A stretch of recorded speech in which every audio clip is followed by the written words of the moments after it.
आदरणीय प्रधानमंत्री जी का जो कथन है कि ये सदी भारत की है और इस भारत की सदी में 21वीं सदी का ये तीसरा दशक उत्तराखंड का दशक होगा।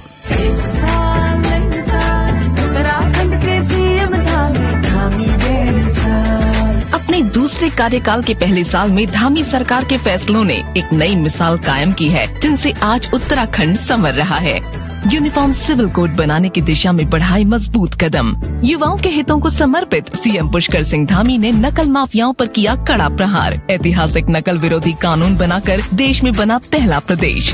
नकल का कानून लेकर और जो माफिया गिरोह संगठित होकर इस काम को करते हैं, उनको उम्र कैद तक की सजा का हमने प्रावधान किया है। जबरन धन परिवर्तन रोकने के लिए बनाया सख्त कानून। महिला सशक्तिकरण को मिल रहा बढ़ावा। स्वयं सहायता समूहों के उत्पादों की मार्केटिंग के लिए राज्य स्तरीय संस्थानों की सुविधा, जिससे मिलेगा स्थानीय उत्पादों को प्रोत्साहन।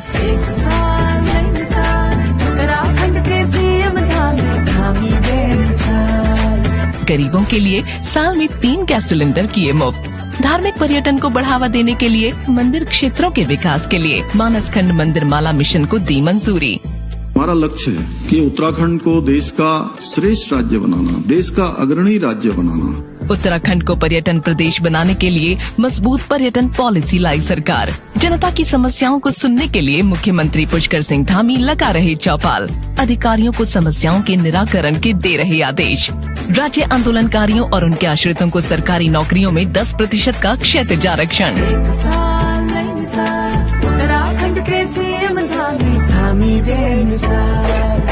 सौर ऊर्जा, कृषि, उद्यान, पशुपालन और अन्य सेक्टर्स में हो रहा तेजी से विकास।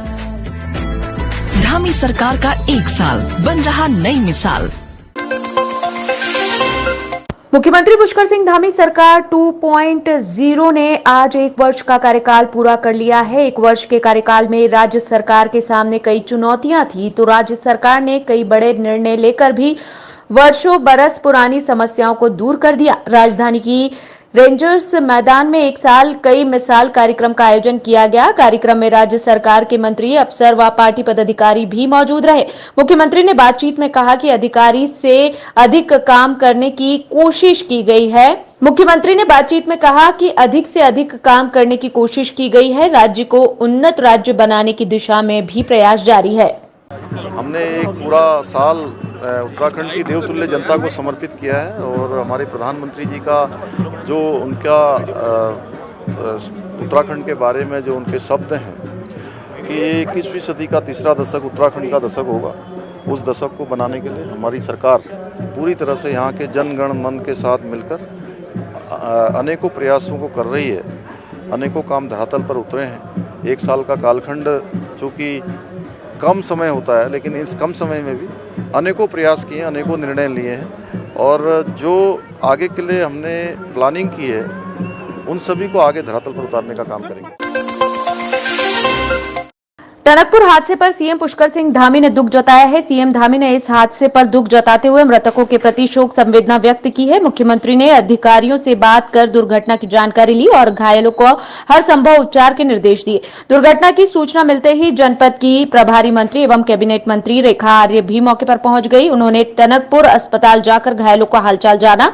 उन्होंने घायलों को सरकार द्वारा हर संभव मदद का भरोसा दिलाया। साथ ही अधिकारियों को समुचित उपचार मुहैया कराने के भी निर्देश दिए।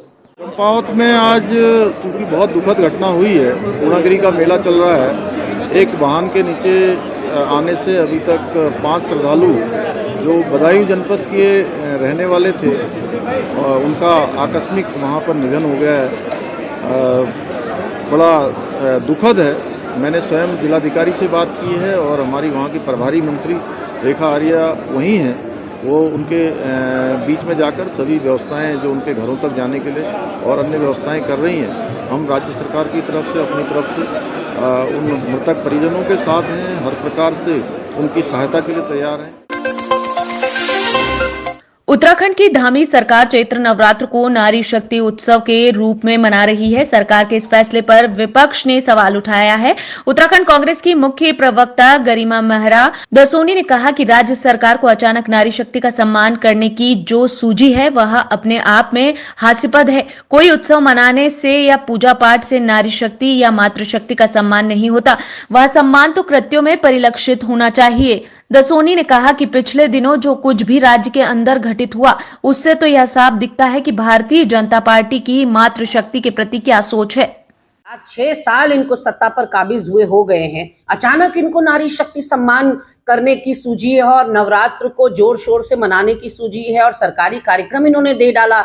हर जिले में 1 लाख रुपया उसके लिए अलॉट कर दिया गया है।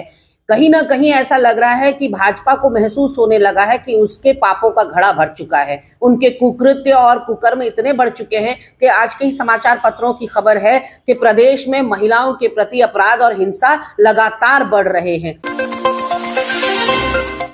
नगर निगम स्थित अमर शहीद भगवत सिंह के शहीद स्मारक पर महापौर ने पुष्पांजलि अर्पित की। इस दौरान उन्होंने कहा कि आजादी के दीवानों के इस बलिदान को हम कभी नहीं भूल सकते। स्वतंत्रता के नायकों ने अपने प्राणों का उत्सर्ग कर देशवासियों में वैचारिक क्रांतिकारी शंखनाद किया ताकि देश आजाद हो सके और भारतवासी एक स्वतंत्र और सम्मानजनक जीवन जी सके।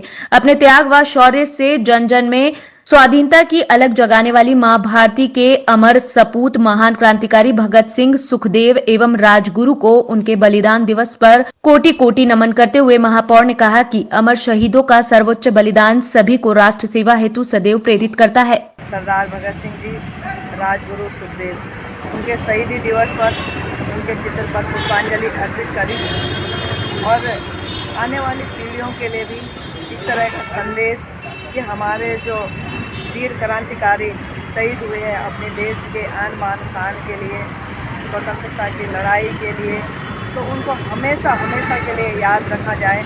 ऐसे शुभ अवसरों पे आज मैं देखती हूँ कि सुबह से ही जिस प्रकार से कि पूरे शहरवासियों में जितने भी हमारे भाजपा के अपने कार्यकर्ता हैं, जितने हमारे पार्षदगण हैं, पूरा स्टाफ है, हर वर्ग हर आयु वर्ग का व्यक्ति आज वीर शहीद सरदार भगत सिंह जी, राजगुरु सुखदेव जी की प्रतिमा पर उनको पुष्पांजलि अर्पित करके उनको कोटि कोटि नमन कर रहा है। उसके बाद उनके मन में एक चिंगारी फूटी कि इन अंग्रेजों को हिंदुस्तान से बाहर निकालना है और उन्होंने चंद्रशेखर आज़ाद, राजगुरु और सुखदेव, इन्होंने सबने मिलके एक क्रांति की चिंगारी फूटी और उन्होंने देश की आज़ादी के लिए लड़ाई लड़ी और अंत में उन्होंने अपनी शहादत दी।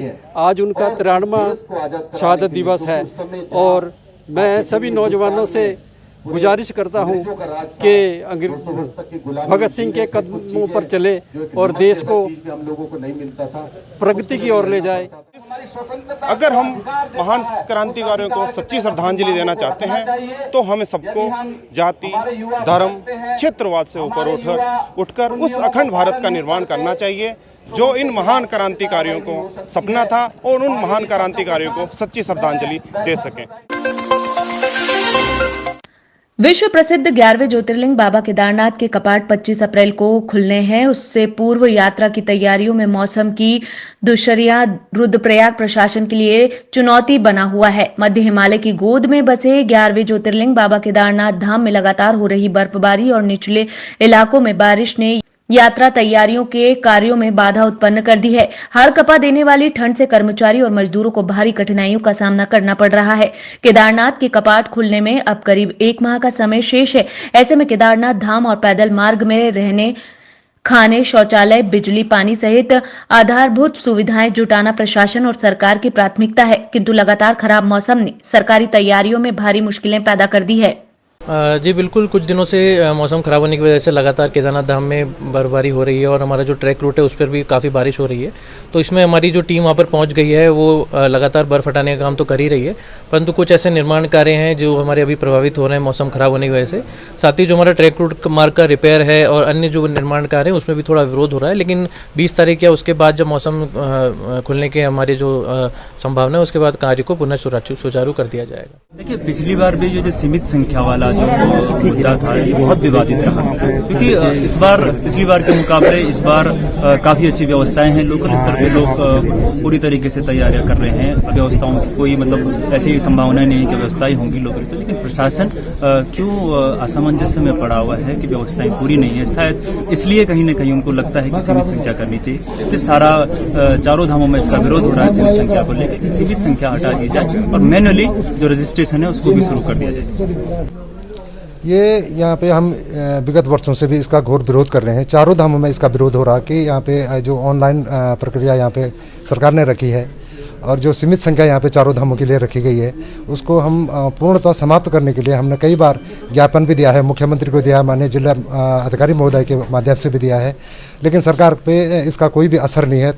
हम बार बार सड़कों पर उतर रहे हैं, जबकि यहाँ पे पर्याप्त मात्रा में चारों धामों में व्यवस्थाएं हैं, रहने की, खाने की, ठहरने की सभी व्यवस्थाएं स्थानीय की है, पर्याप्त मात्रा में है, लेकिन सरकार को लगता है कि यहाँ पे व्यवस्थाएं नहीं है।